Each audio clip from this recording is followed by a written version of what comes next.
of Bengal's lesser-known revolutionaries.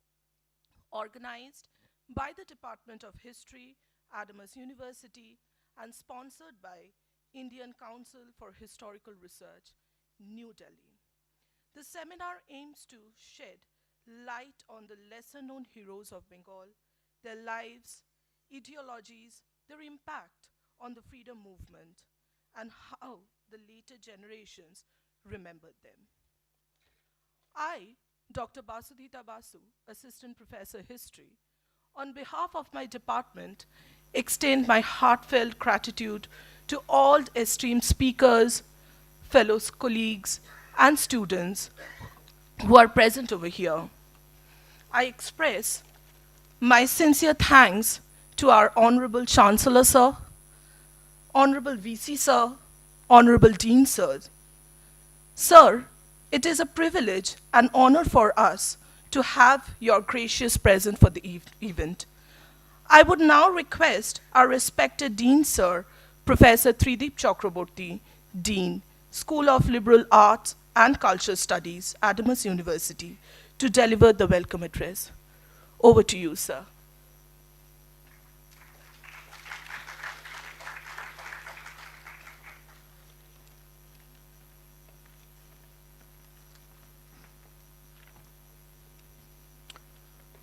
Good morning. The respected Chancellor, Vice Chancellor, all the delegates, the learned person who are assembled here in this august gathering, all my students and all my colleagues. On behalf of the School of Liberal Arts and Cultural Studies, I'm welcoming all of you.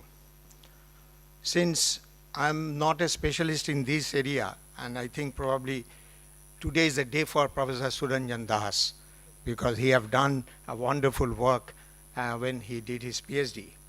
Now, I have to say a few words regarding this, the concept and the subject that was selected. There was a serial which was actually it was organized by DD National in 1985, which was known as Kahan Gaye O Log. This was a serial. There are many people who have sacrificed for the country, but their name is not in the list.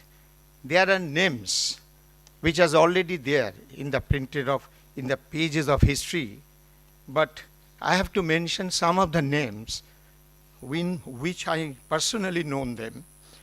And one I have to mention, that is Bonolata Sen, whom the Bengalis have completely forgotten.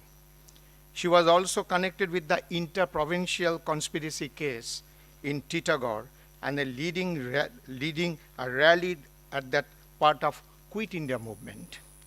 Later she helped when the people have suffered in 1946 riot. There are a number of names are there which you will find in the pages of history, but fortunately I have to mention one name. I happens to be a student of that lady. Her name is Bina Das. She was my teacher, and I was simply a class student. Actually, I was probably in class 3 in the year 1964. And I have to remember one poetry she have occasionally said. I have to mention it in Bengali. That poetry is the famous poetry of Tagore. Ami je roz sokal hole jai shohorer dike chole tome je miya gorur gadi chore সকাল থেকে সারা দুপুর ইট সাজিয়ে ইটের মতো খেয়াল মতো দেয়াল তুলি গড়ে খেয়াল মতো দেয়াল তুলি গড়ে that means the architect, our honorable chancellor sir, our vice chancellor, all the colleagues. Yes, this is an architect.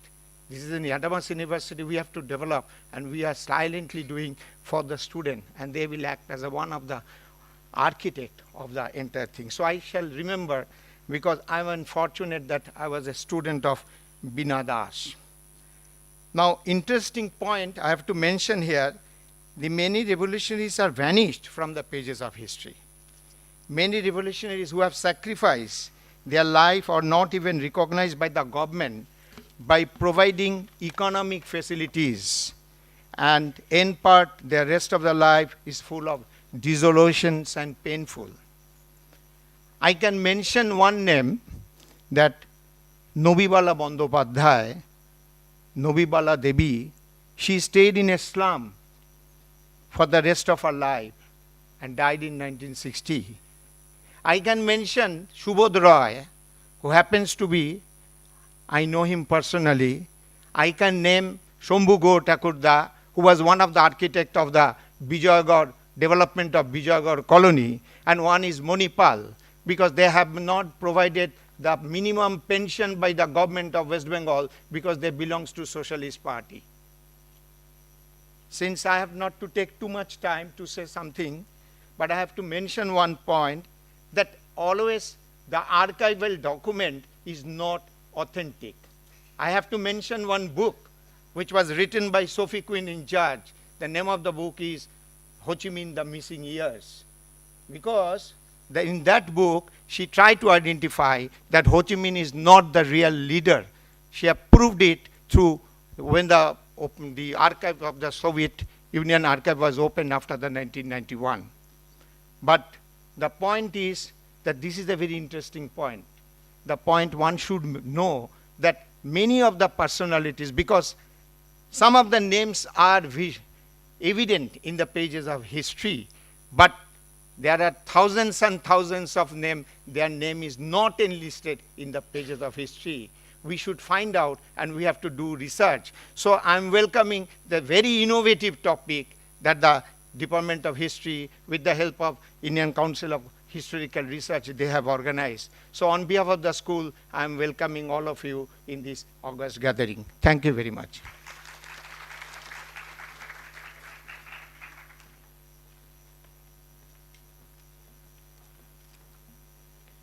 Thank you, sir, for your erudite speech. We now move on to the next section. History shows that literature, art, and song have always played an important role in any kind of movement in the Bengali society. Several songs have been penned down by revolutionaries to manifest their nationalistic feeling. Commemorating such actions, we now request our beloved students of Solax to kindly come up on the stage and present the inaugural song.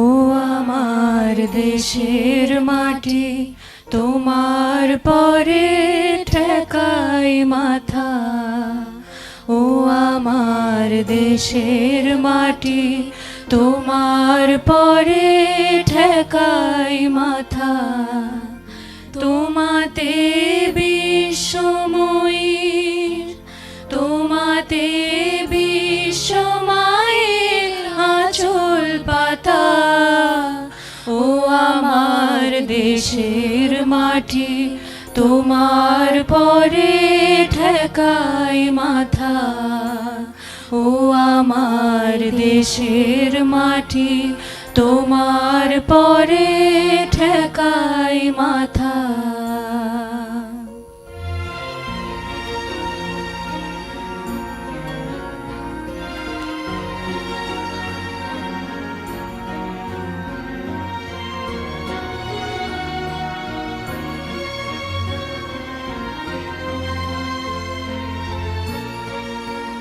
তুমি মিশেছো মোর দেহের সনে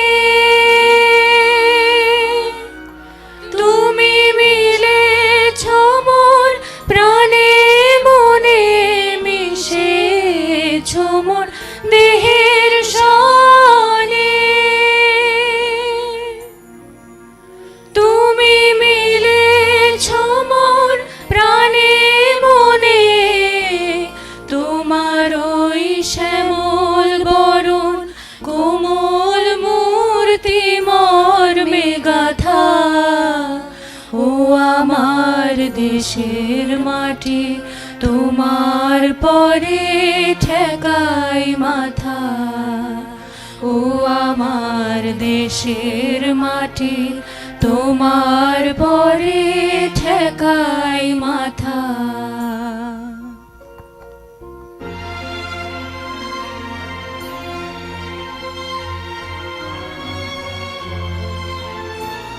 ওগো মা তোমার কোলে জনম আমার মরণ তোমার বুকে ও মা তোমার কোলে জনম আমার মরণ তোমার বুকে তোমার পরে খেলা আমার দুঃখে সুখে তুমি অন্য মুখে তুলে দিলে তুমি শীতল জলে জুড়াইলে অন্য মুখে তুলে দিলে তুমি শীতল জলে জুড়াইলে তুমি যে সকল সহা সকল বহা মাতার মাথা ও আমার দেশের মাটি তোমার পরে ঠেকাই মাথা ও আমার দেশের মাটি তোমার পরে ঠেকাই মাথা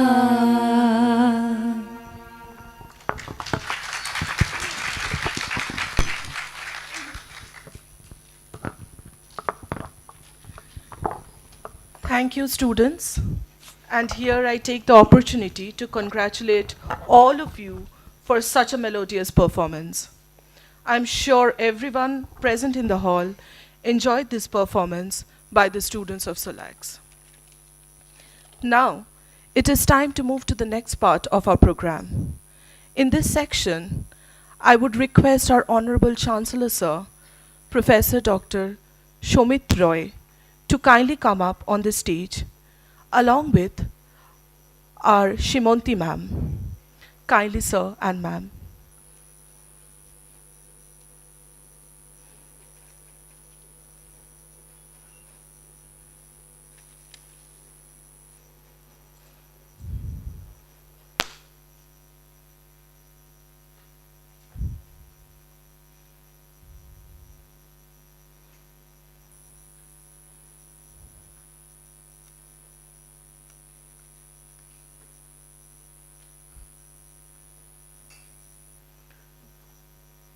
I would now request sir kindly to felicitate ma'am with a token of our appreciation.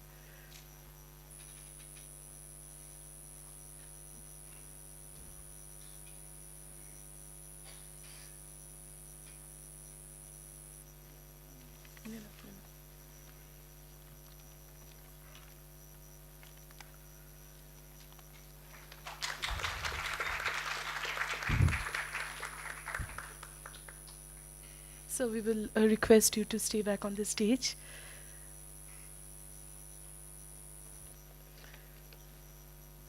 I would now request you, Dr. Shimonti Sen ma'am, Director West Bengal State Archives, to kindly come up and give up the inaugural speech. Over to you, ma'am.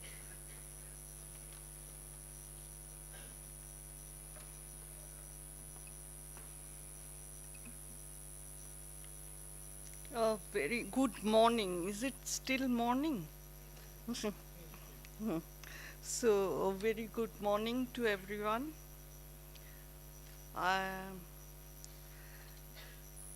Being attached to the State Archives of West Bengal, I share its vision of reaching out to as many people as possible, especially those who do not have a clear idea about the archives but might someday want to use it intensively and fruitfully.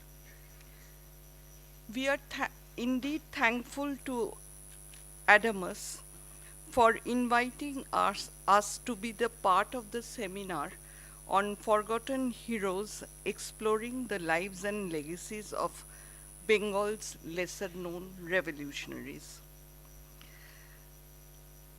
I take this opportunity to say a little bit about the State Archives and its relevance to the theme of the seminar.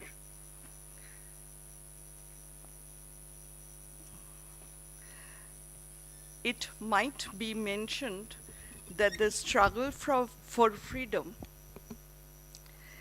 is a particularly well documented period. Of course, I totally agree with Professor Tridip Chakraborty that archive is neither the only source nor a totally reliable source for this kind of material. But yet,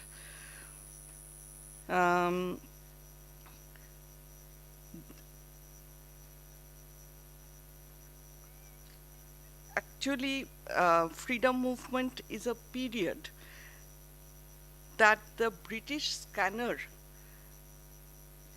intensively followed. They did not miss any spark of fire, real or supposed. Apart from the general methodical reporting of all the cases, the rulers somehow also came to possess letters, photographs, and diaries of the revolutionaries. Combined together, these open up a whole new world of doings by unknown or little known personalities. Perhaps in their time, these women and men were household names in their localities or were heroes in the eyes of their friends and compatriots. But time erased them from public memory, actually to indicate the possible pathways to get to these people and tell their unknown stories is the primary purpose of our participation in this seminar. I look forward to a most rewarding day for all of us. Thank you.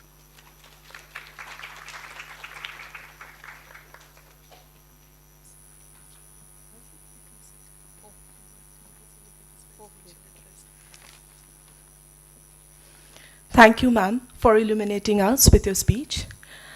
I would now request our Honorable Chancellor, Sir, Dr. Shomit Ray, sir, to kindly deliver the presidential address.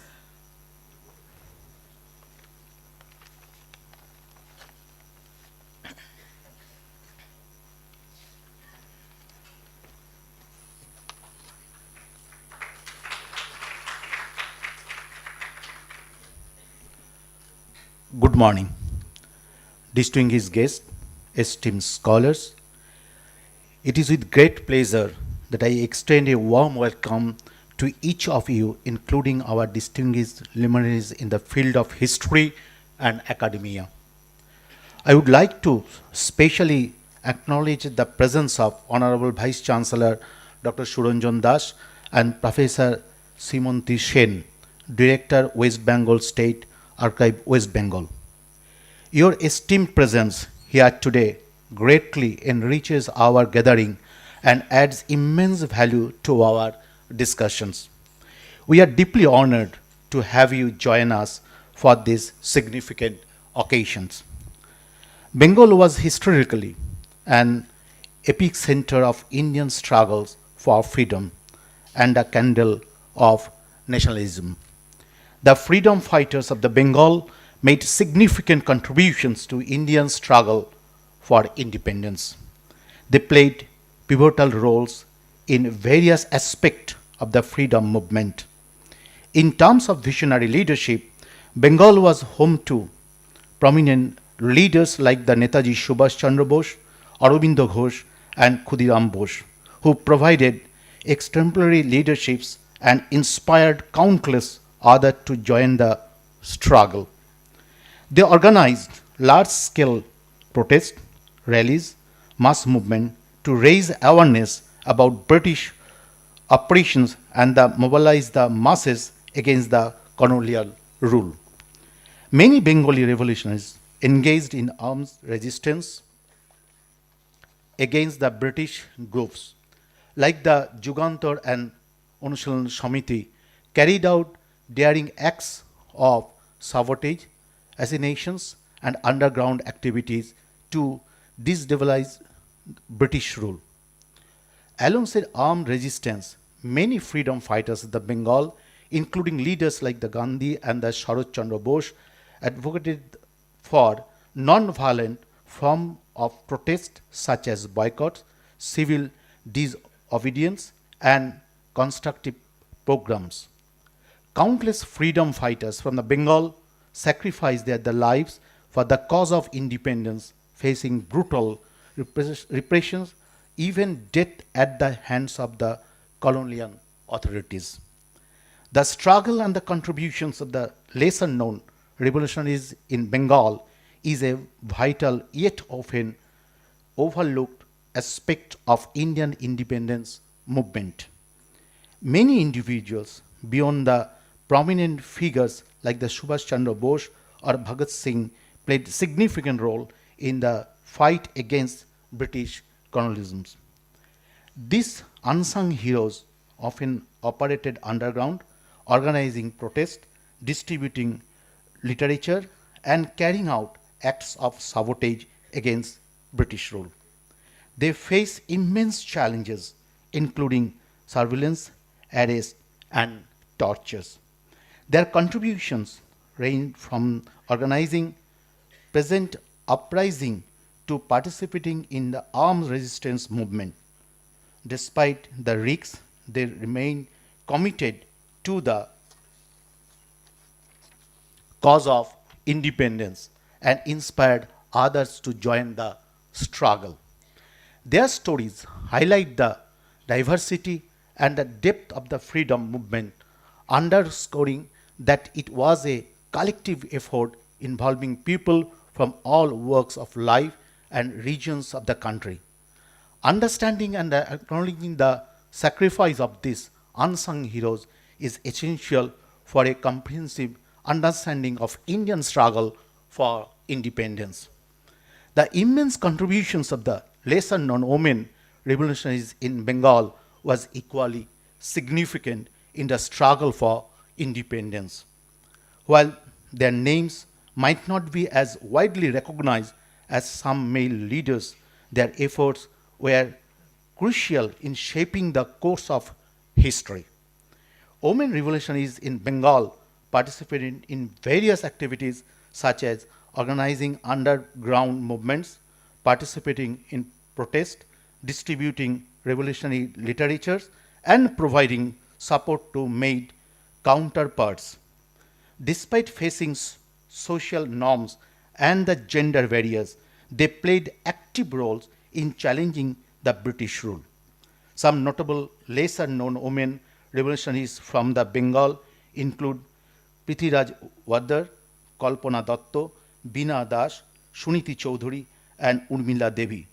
These women leaders defined social expectations and demonstrated immense courage and determination in their fight against colonialism. Their contributions helped galvanize support for the independence movement and paved the way for future generations of the women activities. Recognizing and honoring the role of these lesser known women revolutionaries is essential for acknowledging the multifaceted natures of Indian struggle for independence and for inspiring continued efforts toward gender equality and social justice. The cultural resistance led by these lesser known revolutionaries encompass a wide range of artistic, literary, and the intellectual endeavor that challenged the status and laid the groundwork for a more inclusive and progressive society. Their legacy continues to inspire and influence contemporary movements for social change in Bengal and beyond. With these words, I wish the seminar a huge success and commend the efforts and noble intention of the thoughts leaders who have cured the seminar on such a vital theme of the remembering and acknowledging the forgotten unsung heroes of Bengal. Thank you.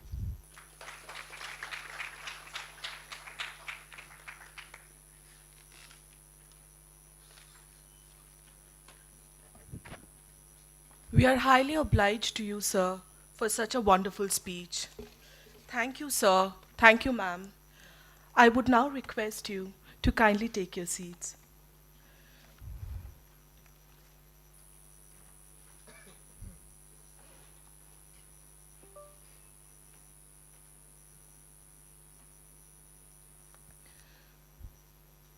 I now request Dr. Nisha Thakur, Head of the Department History, Adamas University, to say a few words for our esteemed guests. Over to you, ma'am.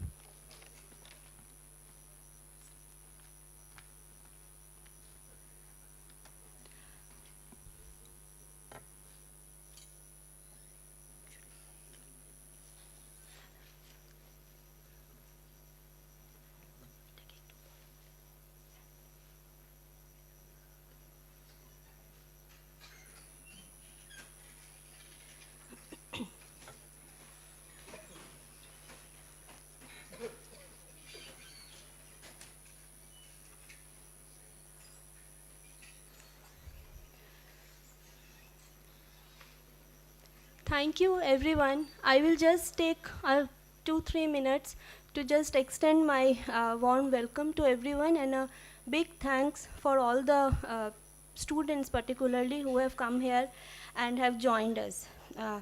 This occasion, like the other speakers have already mentioned, that this is a very important theme that we are discussing today. For us, it is even more important because we get very little chance to discuss about these heroes. The term that I have also mentioned in the mail, that this is a term we have used as an epithet. It doesn't make any particular gender more important, but it is used as an inclusive term. So we are basically today commemorating their contributions, and we'll see in the successive sessions that how important it is to know about them, about whom we very little know. Now, to start with, I would, sir has left the first vote of thanks is to our honorable our honorable Chancellor, Sir Professor Dr. Samit Ray, who have always been a pillar of our support and given us the opportunity, a kind of an environment in this university where things which are less discussed can be organized in a form of a seminar like this. So thank you very much, sir. The presence of Professor Simanti Sen, the director of the West Bengal State Archives, with us today, and the exhibition that we all will see in the convention center. I also extend my gratefulness to ma'am for gracing the occasion and accepting our invitation to come and be with us for this. Ma'am will also be inaugurating the exhibition, which we all will see how important it is to have a very, very importantly saved data. Now, ma'am has also given us the soft copies to be displayed for the exhibition, for which we are very thankful.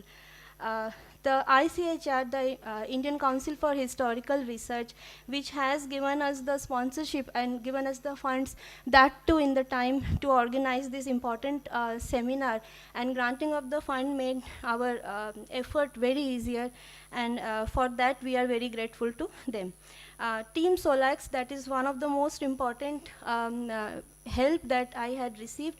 Everyone, including the students of Solax, who have been very helpful and generous towards me, knowing what kind of a head I am.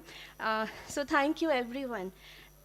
the participants who will be presenting their papers tomorrow and who have come today across the West Bengal. Also from Assam, we have students from Bihar. Some students have joined, and sir will be very happy to know that many more students wanted to join us, but because of the paucity of time, we couldn't allow. Last and not the least, I would like to thank our Vice Chancellor, Sir, Professor Suranjan Das, for there is no actually appropriate term to say thanks to sir. All of us know how helpful sir is for us.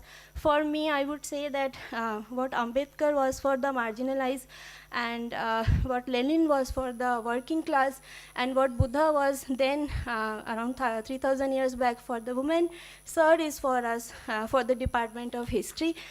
So that is, I think, the best way to convey my gratitude to sir. And to the Dean of Solak School of Liberal Art and Culture Study, sir has been a very inspirational person for us. He's always there for us. We can discuss anything, anytime, and sir will support us. So thank you, sir, and thank you all the participants who have come and given us their time. A special thanks to Shuvajit, because Shuvajit, when he was in our department, he left, but he has not really left us. So his support, and this is his brainchild basically. So I have to definitely convey my thanks to him for being with us in the most difficult times. So he was very kind and was always available. So thank you, and thank you everyone. Thank you.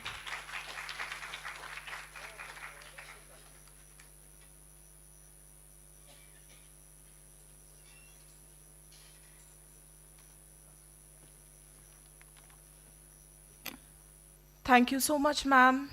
I now request our Honorable Vice Chancellor, Sir, Professor Suranjan Das, Sir, to kindly come up on the stage and deliver the keynote address. This session will also be chaired by Professor Sanjay Mukhopadhyay, Sir, Professor, Department of Film Studies, Jadavpur University. Over to you, professors.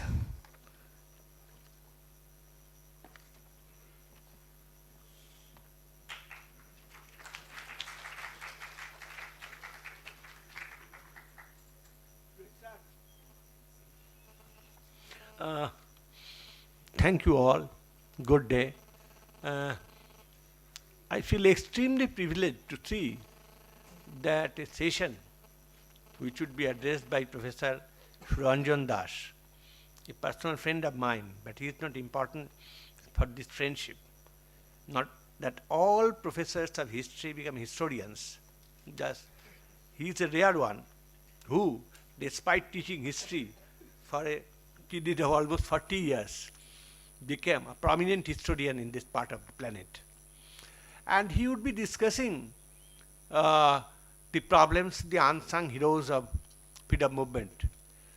This is genuinely an issue which should be addressed by the academic, because as you see, in our mainstream history, we have lots and lots of books.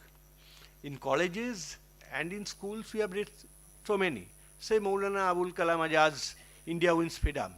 Say Tara Chand's volumes on Gandhiji's biography. But these are official versions.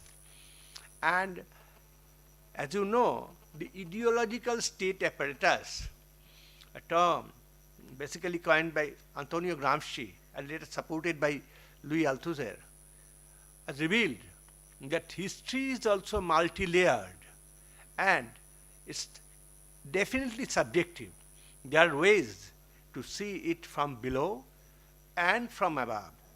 As everybody knows better than me here in this auditorium, that right from 1961, when E.H. Carr's What is History was published, the entire history teaching mode underwent a kind of metamorphosis, as Professor Amolesh Tripathi once said. And Suranjan is definitely, as a student of Professor Tripathi, would admit that in the very reading of Indian history needs a kind of revision, not only from the point of the subaltern studies, not only from the gendered perspectives of history, but also from the representational view. As Marx said in 18 Brumaire, of Louis Bonaparte, that they cannot represent themselves, they must be represented. And I hope that Professor Das, in his representation, would bring out some truths which are not there ready for representation. And he would bring into the foreground the contribution and the unsung lyrics of the freedom fighters who fought for us and who have been forgotten. For me, I was just jokingly saying to Professor Das that I have no reason to cheer your session. Only a few minutes ago I found that my father-in-law was a freedom fighter. And he spent more than 9 years in jail. And as you know, after the independence, in the first general election, 2 MLAs, 2 members of legislative assemblies from the opposition got elected in the West Bengal Legislative Assembly. One was Jyoti Broto Bosu, later known as Jyoti Bosu from Baranagar Assembly constituency. And the second was my father-in-law from Taliganj constituency, who considered significantly, as Trideep was saying, in the formation of refugee rehabilitation. His name is Jyotish Joardar. He was a student of Professor Satyendranath Bosu. In any case, this is not a place to submit family biography. So, here you are. I request Professor Das to please come over and make his submission. Thank you. Could I first express my sincere gratitude to the Indian Council of Historical Research for supporting the present seminar. In fact, ours is perhaps the only private university in Bengal which so far has received a grant of this sort from the Indian Council of Historical Research. I would also like to put on record my thanks to the head of the Department of History and the colleagues for shouldering the burden of hosting this seminar, which in any case would not have been possible without the tireless efforts of a former colleague, Dr. Shubhajit Haldar. I also thank the organizers for giving me this opportunity of addressing the seminar. I am particularly fortunate that Professor Sanjay Mukhopadhyay is the chair of this session, not because he has been a personal friend of mine, but during my Jadavpur days, he has been a source of sustenance. Thank you, Sanjay, for being with us. The purpose of my presentation is straight and simple, and is essentially meant for the students who I am happy to note has turned up in large numbers. In the late 1970s or early 1980s, the famous British historian Lawrence Stone wrote in Past and Present a perceptive article entitled The Revival of Narrative, Reflections on a New Old History, where he underlined the danger of undermining narrative for the sake of structure in historical discourses. And by narrative, he meant the organization of material in a chronologically sequential order into a single coherent story.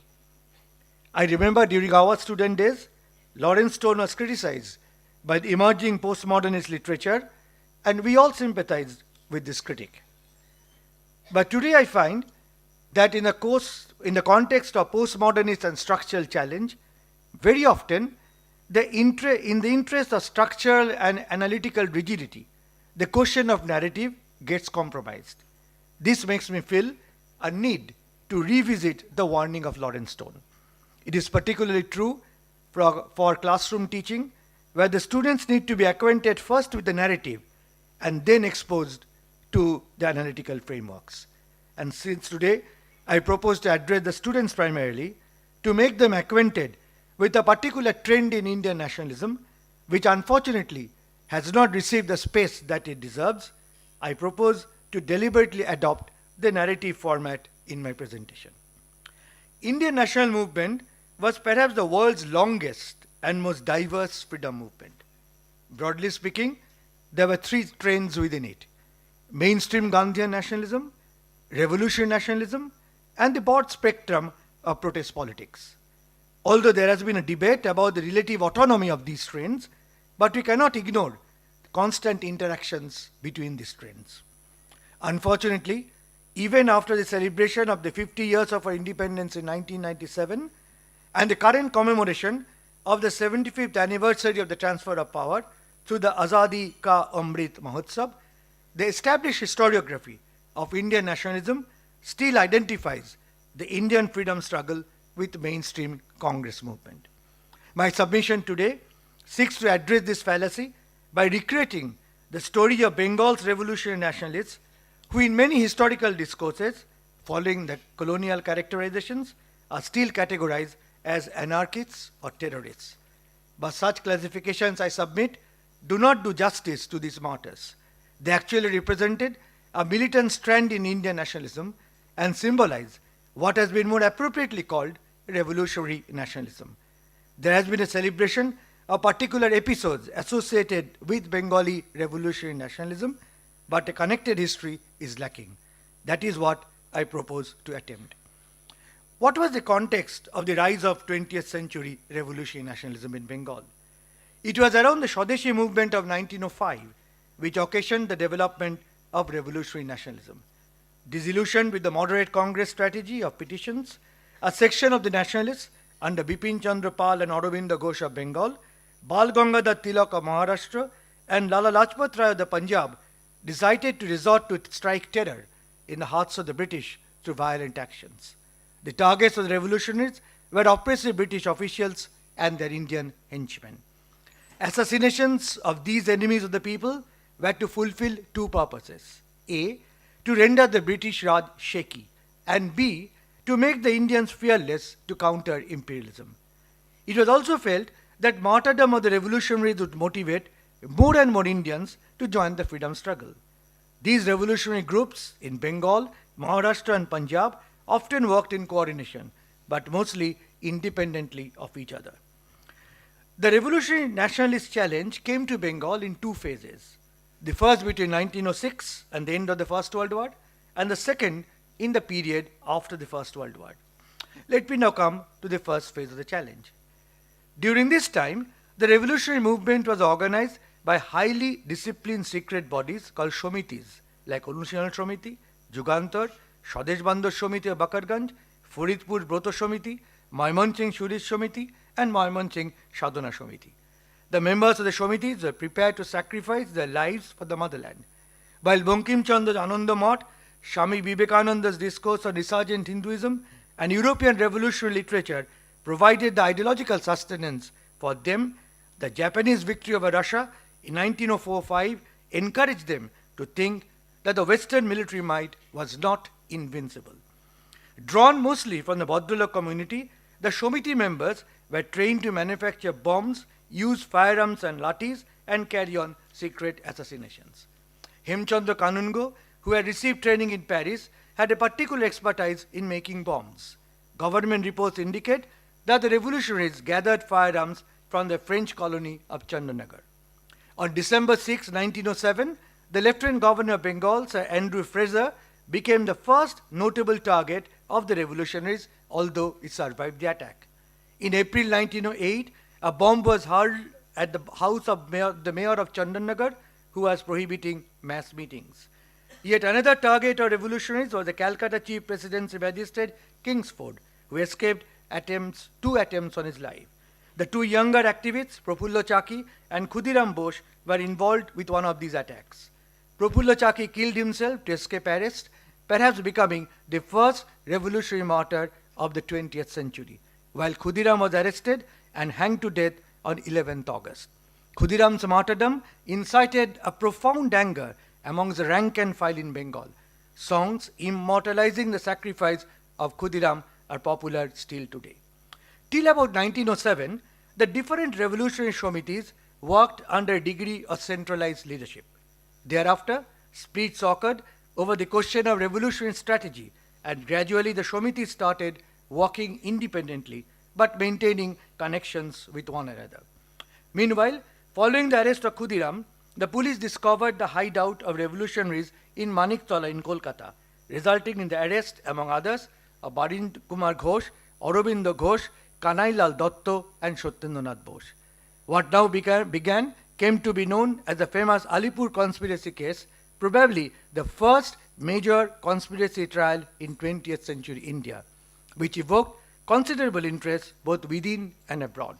It resulted in the release of Aurobindo Ghosh, thanks to a brilliant defense by Chittaranjan Das. However, both Kanailal Dotto and Satyendranath Bose were hanged to death at the Alipur Central Jail, which is now a museum. The Alipur conspiracy case could not, however, dampen the spirit of the revolutionaries. Instead, the Jugantar group, reinvigorated by Jyotirnath Mukhopadhyay, later known as Bagajotin, made a series of attempts on the lives of British officials. Most of them were unsuccessful, the notable exception being the notorious district magistrate of Sylhet. Despite the colonial repressive measures following the 1918 Sedition Committee report, the outbreak of the First World War in 1914 gave a new fillip to revolutionary movement in Bengal. By 1915, the major revolutionary committees reorganized themselves under Bagajotin. Revolutionaries now concentrated their efforts in two directions: A, inculcation of revolutionary message among the rank and file, and B, political assassinations. Bagajotin even sketched out a daring plan of a general uprising with the help of armaments proposed to be received from Germany, which was then fighting Britain in the First World War. This has come to be known as the Indo-German conspiracy, but it failed. On 9 September 1915, Bagajotin succumbed to a political bullet at Baleshwar. Meanwhile, the activities of the Dhaka branch of the Anushilan Samiti under Pulin Das unnerved the government. This led to the institution of yet another famous conspiracy case known as the Dhaka conspiracy case, as a result of which Pulin Das was sentenced to 7 years of imprisonment. Yet another aspect of revolutionary activity was the organization of Swadeshi dacoities. The purpose of these dacoities was to raise money and collect arms for carrying on the struggle against colonialism. Not any and every person was robbed, only influential and rich inhabitants of the city and those suspected of betraying the revolutionary cause were the targets of attack.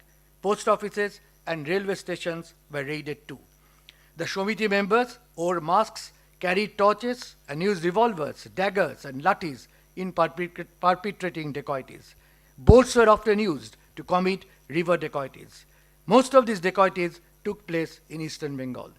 One of the most spectacular Swadeshi dacoities was the seizing on 26 August 1914 of a new consignment of pistols that was being delivered to the Rhoda Company in Kolkata. We learned from the 1918 Sedition Committee report that as many as 44 seized pistols were distributed to the 9 Shamitis. This brings me to the second phase of the revolutionary nationalism. Subsequent to the First World War, many revolutionaries were released from jail. This was the time when Gandhi was making his mark in Indian nationalist politics. The Bengal revolutionaries had generally little sympathy for the Gandhian principle of non-violent Satyagraha. But we often forget that when the Mahatma implored them in 1920 to experiment with this strategy for 1 year and keep their cult of violence in abeyance, many of them responded favorably. It was at the initiative of some revolutionaries that the National Volunteer Group was raised, which played an important role in mobilizing the masses during the non-cooperation movement. Some scholars believe that the Jugantar group was more favorably disposed to the non-cooperation movement than the Anushilan, but the fact remains that neither was completely divorced from the mainstream nationalism, a point very often missed in standard historical literature. The sudden withdrawal of the non-cooperation agitation after the Chauri Chaura episode in 1922, however, disillusioned the revolutionaries. They now started reorganizing and revitalizing the Shamitis. Bengal was now a witness to a new spate of revolutionary upsurge. The period saw the growth of a large number of gymnasiums, ashrams, and sporting clubs that emerged as the nucleus of revolutionary activities for the new generation of students and youth. But it's also important to remember that many such youth remained associated with the Swarajya Party led by Chittaranjan Das. A section of revolutionaries even attended the 1922 Chittagong session of the Bengal Provincial Congress to use it as a meeting point of revolutionaries. From now on, the message of revolutionaries came to be propagated to such journals like Atmashakti, Sharoti, and Bijoli, Benu, and Lal Bangla.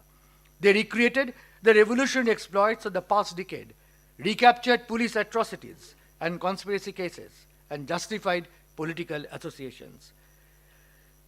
Nationalist newspapers and journals like the Forward, Anandabazar Patrika, Boshumati, and Modern Review extolled the work of revolutionaries too.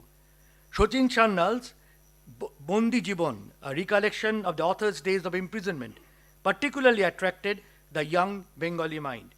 I am sure Professor Shukla Shandal, in a paper scheduled for tomorrow's session, will highlight the importance of this propaganda literature in recapturing the history of revolutionary nationalism in Bengal. And a perusal of these propaganda literature shows that the revolutionary vision of the revolutionaries was not only to free India politically, but to aspire for a socially and culturally vibrant India. A newspaper, Revolutionary Nationalism, was heralded in May 1923 with a dacoity committed in Kona of Howrah district by Jugantar Samiti. Chittagong now became a new base of revolutionary nationalists under the leadership of Chittagong Samiti, which was institution linked to Jugantar but worked independently. The group first caught public notice in December of that year when it looted about 17,000 rupees from the office of the chief of the Assam Bengal Railway in Chittagong. Another notable revolutionary act was an unsuccessful bid on 12 January 1924 on the hated Calcutta Police Commissioner Charles Degert, for which Gopinath Shah was hanged to death on the 1st of March 1924. Gopinath's hanging evoked such a strong popular sympathy that it could not be ignored by mainstream nationalism. The June 1924 Sirajganj session of Bengal Provincial Congress overwhelmingly endorsed a motion sponsored by Chittaranjan Das to hail the heroic exploit of Gopinath. Meanwhile, on 10th November 1925, the police unearthed in Dakshineshwar, a Calcutta suburb, a factory capable of manufacturing powerful hand bombs. Revolutionaries from the UP, like Rajen Lahiri of the Hindustan Republican Association, were also found receiving training in making bombs in this hideout. Anota Hari Moitro and Pramod Ranjan Chaudhary, who, as a result of this particular conspiracy case, were under trial prisoners, killed a police officer inside the Alipur jail, and were sentenced to death. The government responded to the surge of revolutionary nationalism through repressive ordinances and imprisonment without trial. But while in prison, the revolutionaries established greater coordination between themselves. Not much research has been done on this aspect, although there is evidence to show that through this coordination, the ground was prepared for the last and most determined revolutionary challenge to Bengal. It needs to be mentioned that some Bengali revolutionaries were also involved in revolutionary actions elsewhere of the country. Most of the revolutionaries were released from prison by 1928 as a part of general amnesty. Meanwhile, predominant sections of the Bengali society, especially the educated Bhadralok, driven to economic miseries by rising unemployment, were no longer confident of the Gandhian leadership, which they felt had betrayed the people. The revolutionaries now provided them with a new political alternative. We learn from the accounts of Satish Pakrashi how the revolutionaries released from prison were honored in public meetings. It appeared that the general people had more respect for these revolutionaries than the established Congress leaders. It is, however, important to note that these revolutionaries never disassociated themselves completely from the Congress organization. Instead, they utilized the Bengal provincial conferences to bring their colleagues together and plan coordinated revolutionary actions. Two broad trends can be identified within the revolutionary nationalism in Bengal in the post-1928 period. The older generation believed that earlier revolutionary attempts had failed due to the lack of adequate planning. They were thus not eager for renewed strikes without a foolproof preparation.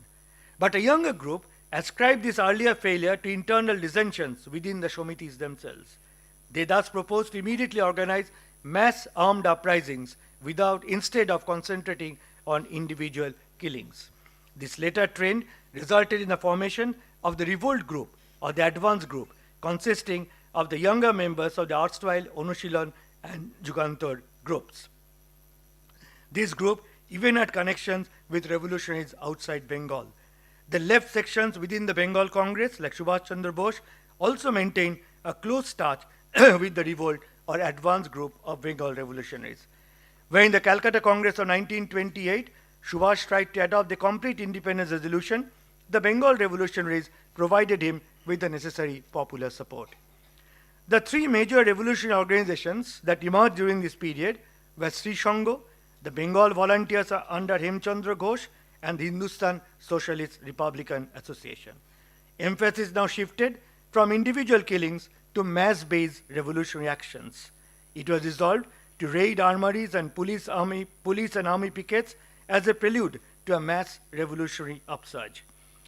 The pamphlet Lal Istihar wrote of this impending revolution and urged the Bengali youth to be prepared for this. A prime requisite for the proposed revolutionary upsurge was arms.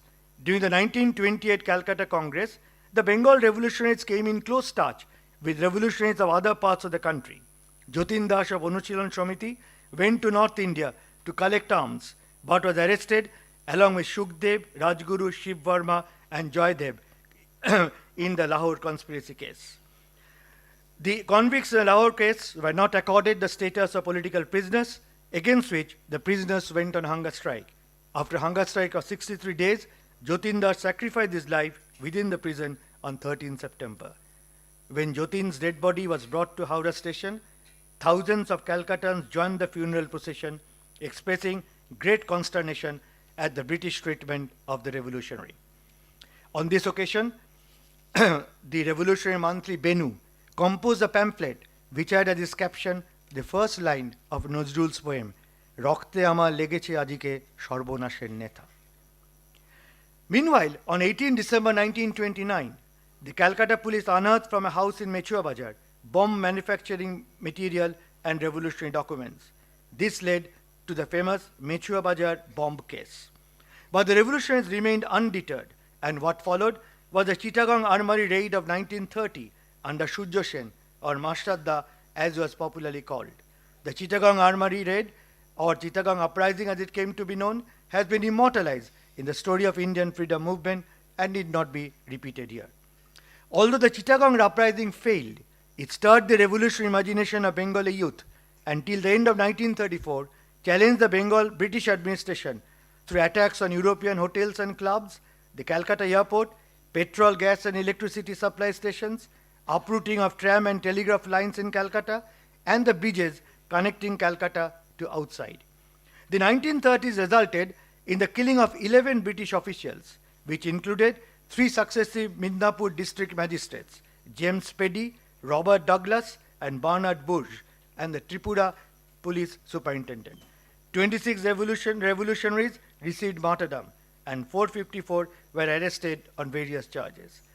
The most daring act was however, the 8th December 1930 raid on the Writers' Buildings, Bengal's administrative headquarters in Dalhousie Square, by Binoy Krishna Basu, himself a medical student, and his 2 associates, Dinesh Gupta and Badal Bose. This resulted in the killing of the Inspector General of Prisons, Colonel Simpson, and injury to the Judicial Secretary Nelson. To escape arrest, Badal killed himself by taking potassium cyanide, while Binoy and Dinesh got arrested. Binoy died in hospital, and Dinesh was hanged to death on 7 July 1931.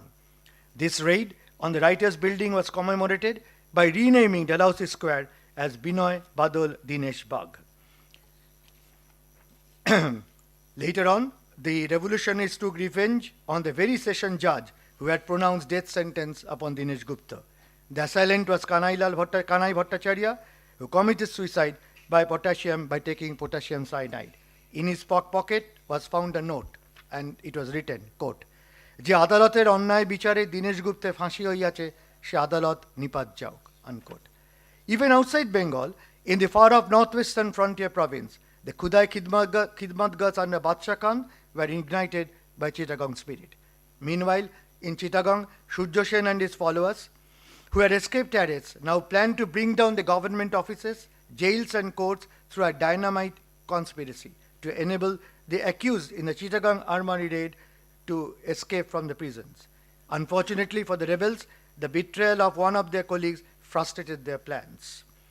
Surya Sen, along with two colleagues, Pritilata Wadedar and Kalpana Datta, fought pit battles with the police, but ultimately could not escape the police hands. He and his associate, Tarokeshwar Dostidar, were hanged to death on the midnight of 12 January 1934 in Chittagong jail. In his farewell address, Surya Sen remarked, I quote,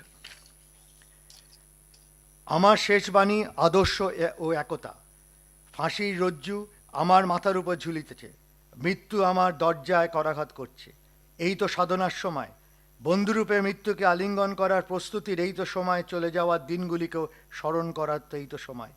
এই আনন্দময়, পবিত্র ও গুরুত্বপূর্ণ মুহূর্তে আমি তোমাদের জন্য কি রেখে গেলাম? মাত্র একটি জিনিস, তা হলো আমার স্বপ্ন, একটি সোনালী স্বপ্ন।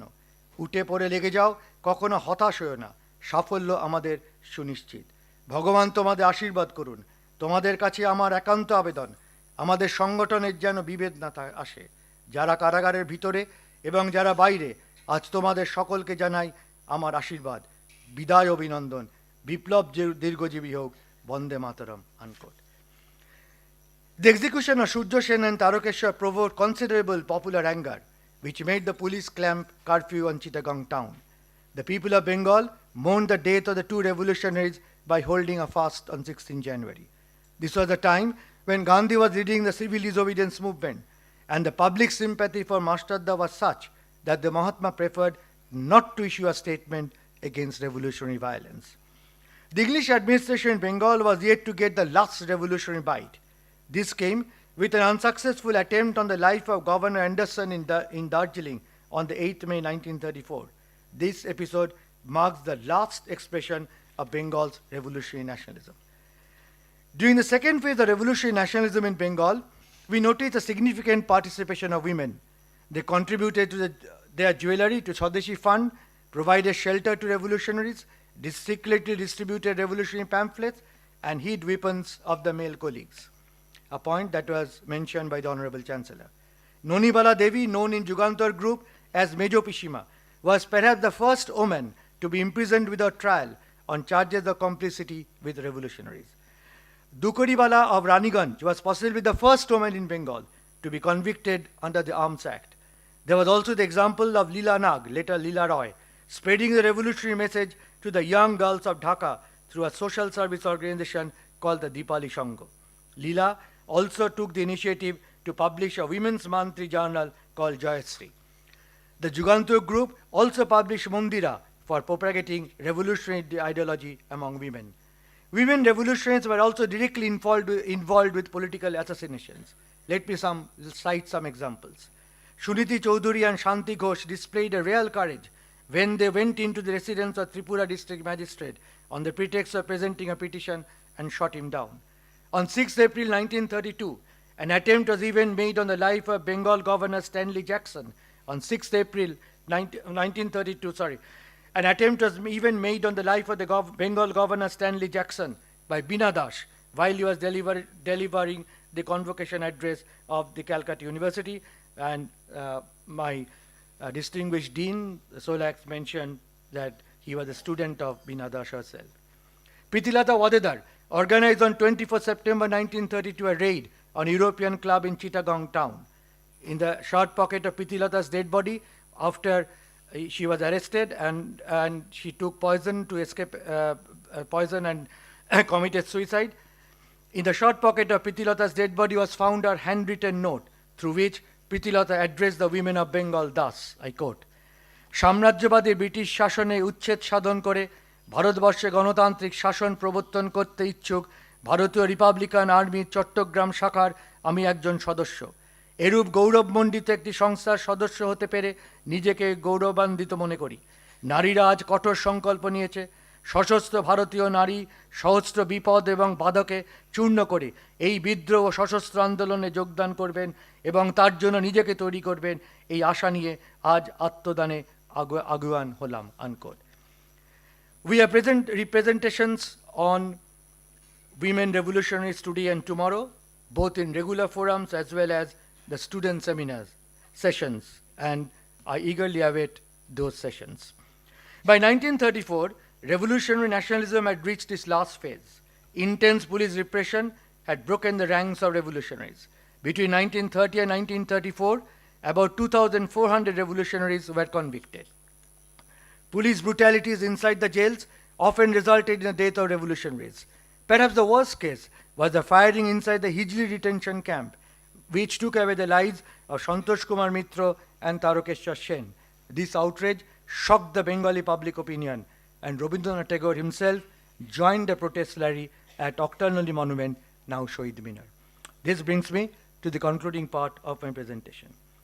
The revolutionaries failed in realizing their goal of freeing India through armed struggle, but they did at least succeed in their primary objective of unnerving the British administration. This was admitted by no other than the Calcutta Police Commissioner Charles Taggart when he remarked, I quote, "Of all the revolutionaries I have come across, the greatest and the grandest lot was the Bengal brand, who surpassed their counterparts in other countries by the sheer excellence of their moral character," unquote.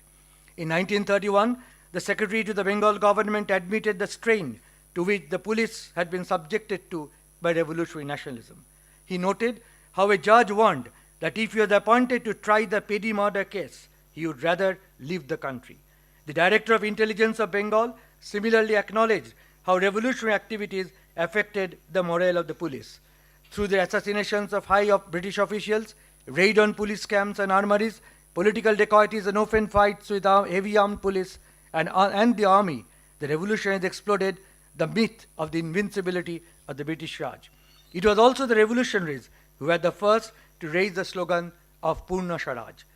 No other phase of freedom movement in Bengal has been celebrated in songs, poems, and literary compositions as this revolutionary period. Sharat Chandra Chatterjee's Pather Dabi was perhaps the best literary glorification of urban middle-class revolutionary violence. To a large extent, some of the concessions granted by the Raj through the constitutional reforms of 1909, 1919, and 1935 were responses to the revolutionary challenge in Bengal and elsewhere in the country. It has, however, been argued that the violent acts of revolutionaries were, I quote, incorrect, petty bourgeois method of struggle, which in the final analysis hampered the growth of mass movement, unquote. Reference has also been made to the narrow social base of revolutionary nationalism, most of the revolutionaries coming from the educated Bhadralok community. According to an official estimate of 1918, among the 186 killed or convicted revolutionaries, 165 belonged to the upper Hindu castes. Scholars have also pointed out that the revolutionaries failed to link the question of national liberation with radical agenda of socio-economic transformation. Mention has also been made of how the revolutionary Shamitis also invoked strong Hindu traditions and rituals. To the revolutionaries, Kali and Krishna were symbols of Swadeshi. An insignificant Muslim involvement with revolutionary nationalism is also highlighted in some works. But I suggest this is only one side of the story. If Dr. Hegrewar, the founder of the future RSS, was at one time a member of the Calcutta Anushilan Samiti, there are also examples of Bhupendranath Datta, Hemchandra Kanungo, and Khudiram Bose, who preferred not to take vows on Hindu scriptures alone. The Calcutta-based anti-circular society could involve leading Muslim personalities like Liaquat Hussain, Abu Hussain Dedar Box, and Abdul Ghafoor. We have also evidence of ordinary Muslims lending help to Shomiti activists. Before his arrest, Khudiram Bose was provided shelter by a Muslim woman. Police reports cite a number of Muslim names from Mohammed like Wali Nawaz, Muhammad Ismail, Jahiruddin, Chand Mia, and Aftab Ali, who lent support to the Shomiti activists. One Dr. Fazlul Kader Choudhury even suffered imprisonment for participating in one of the Shomiti's dacoities. Again, due to the untiring efforts of people like Ashwini Kumar Datta, the Swadesh Bandhav Shomiti of Borishal gained considerable popularity among Hindu and Muslim peasantry. And I think today there is a paper on Borishal women revolutionaries. I do look forward to hearing that. It also needs to be stressed that during its second phase, revolutionary nationalism underwent a fundamental ideological shift. M.N. Roy, one of the founders of the communist movement in India, belonged to the Jugantar group. Recent studies have shown that in the post-1920 period, a significant section of the young revolutionaries were attracted to Bolshevik ideology and Marxism. the Mirat conspiracy case of 1929, which was instituted to nip Indian communism in the bud, but the news of this trial actually increased the interest of the imprisoned Bengali revolutionaries to nationalism, to communism. Significantly, while in jail, many of the revolutionaries turned communists. The turning point in this conversion came when the convicts in the Mechua Bazar bomb case established contacts in Alipur Central Jail with a pioneer of communist movement in Bengal, Abul Hashim, who had been also imprisoned in the same jail for participation in the famous Calcutta Carter strike of 1930. Future prominent CPI personalities like Sudhanshu Dasgupta, Shotrabrata Sen, and Pramod Dasgupta were convicts in the Mechua Bazar bomb case. Dr. Narayan Rai formed in Andaman Cellular Jail the Communist Consolidation Committee, which initiated the revolutionary detainees, to Marxism. Likewise, the revolutionaries lodged in Buxar, Berhampur, Hijli, and Deuli jails were attracted to communism through Marxist literature. According to one official study, by the end of the 1930s, 50% of the Anushilan Samiti and 25% of the Jugantar turned communists. Muzaffar Ahmed's own writings show how a predominant section of revolutionary nationalism joined the CPI upon their release from imprisonment. Among them were Nalini Gupta, Avani Mukherjee, Gopendra Chakraborty, Jotin Moitra, Santosh Mitra, Jogesh Chandra Chatterjee, Narayan Banerjee, Debojyoti Barman, and Nirmal Das. The veteran communist peasant leader Hare Krishna Konar and Ajay Ghosh, the general secretary of the undivided CPI from 1951 to 1962, also came from the rank of Bengali revolutionary nationalists. Revolutionary nationalism in Bengal, I thus conclude, not only provided a fundamental challenge to the British Raj, and that too, as indicated above, not in complete isolation from mainstream nationalism, but it also proved to be a precursor of the future protest politics in Bengal. It was, in the words of a leading historian, and I quote, not merely a nationalist movement, it was a revolution of ideas, a culmination of forces that aimed at challenging the existing political and social order, unquote. Unfortunately, this saga of revolutionary nationalism in Bengal is still not well established in or given the due place in established historical literature, and I think it is a prime duty to give this trend in Indian national movement its due place. That was the point of my submission. Thank you very much indeed.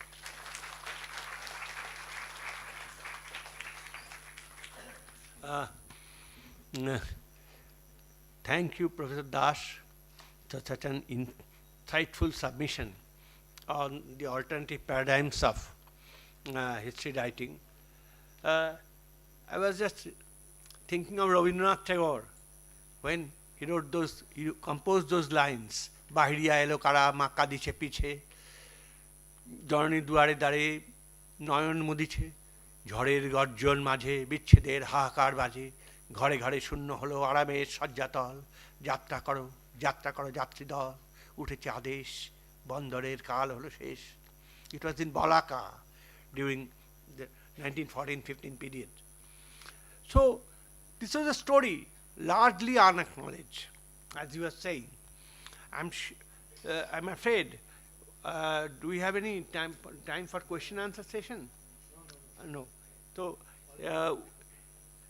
we thank again Professor Das for educating us on this aspect, and I hope our new generation will use this deliberation as a catalytic agent towards initiating a new study, a new horizon of historical understanding. Thank you all.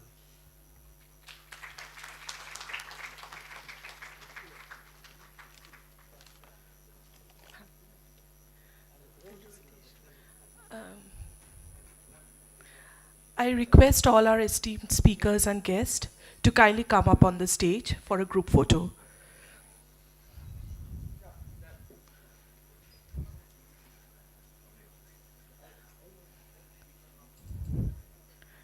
I request all our esteemed guests.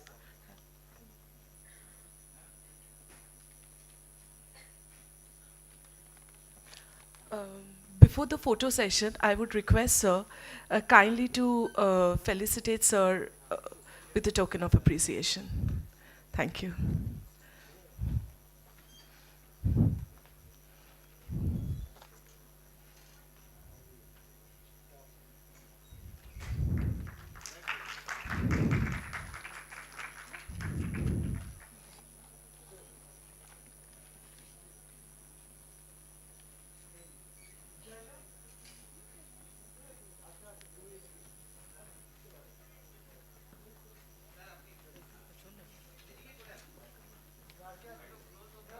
Sneha di.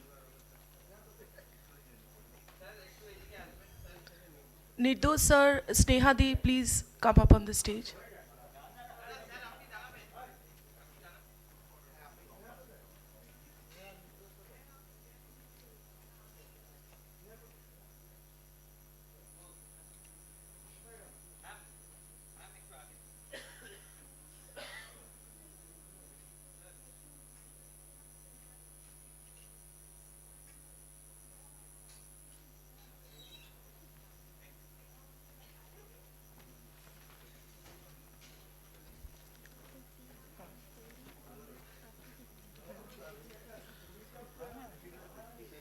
Now we will have a tea break.